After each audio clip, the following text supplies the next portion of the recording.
अस्सलाम वालेकुम। हाँ जी मिठियों, की हाल ने? ठीक हो मिठियों? मैं इस टाइम तहसील कंपलैक्स दे विच मौजूद हाँ। इत्थे अज जिहड़ा ना वज़ीर आला पंजाब की तरफों जिहड़ा सैलाब मुतासरीन नूं एक रिलीफ दे दिता गया है, जिन्हां दीयां फसलां तबाह होईयां सी सैलाब की वजह तो उन्हां ने अज इत्थे पैसे मिल रहे हैं। अब मेरे को एक ATM कार्ड भी मौजूद है जिहड़ा एक किसान नूं इन्हां दिता है फसल ते। लेकिन इन्हां दा अक्सर इत्थे जिहड़े आया किसानां दा शिकवा है भी साडी जिहड़ी फसल है वो 10 किले लिखी सी, लेकिन जिहड़ा उहदा मुआवजा सानूं मिले वो लाख रुपया 70-80 हज़ार है या जो भी है।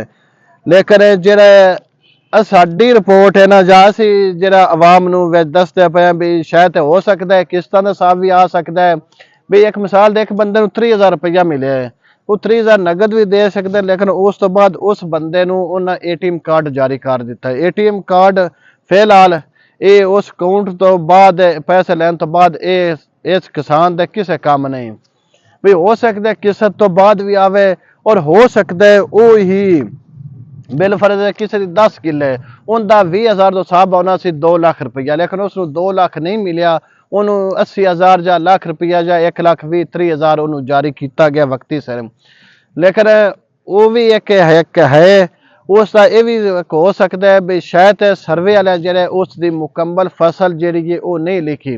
उसनूं डैमेज करार दे के परसेंट के हिसाब कर दिता भी तेरी 20% डैमेज है, 30, 40, 50, 60, 70 अद्धी उसनूं जिन्नी होवे उन्होंने डैमेज करके उसके मुताबिक उन्होंने पैसे जारी किए गए उन्होंने ते। और उस तो बाद अज जिहड़ा यह कैंप लगा है ना, यह कैंप है सिर्फ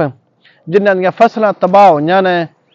उन्हां दे फसलों के हवाले नाल ही उन्होंने पैसे इत्थे मिल रहे हैं। और बाकी जिहड़े जानवर ते या मकान जिन्हां दे होए ना डैमेज या जिन्हां दे मकान जानवर मरे ने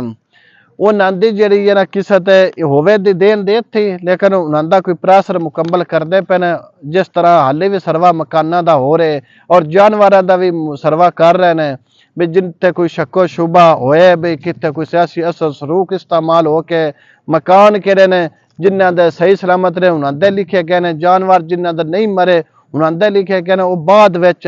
फिर उत्थे वो सरवा करदे पे ने, वो बाद विच किस्त जारी होवे दी। फिलहाल जिन्हां दीयां फसलां तबाह होईयां ने या जिन्हां दीयां डैमेज होईयां ने या मुकम्मल तबाह होईयां ने उन्हां दे उत्ते जिहड़े पैसे ने वो जारी करदे पे ने।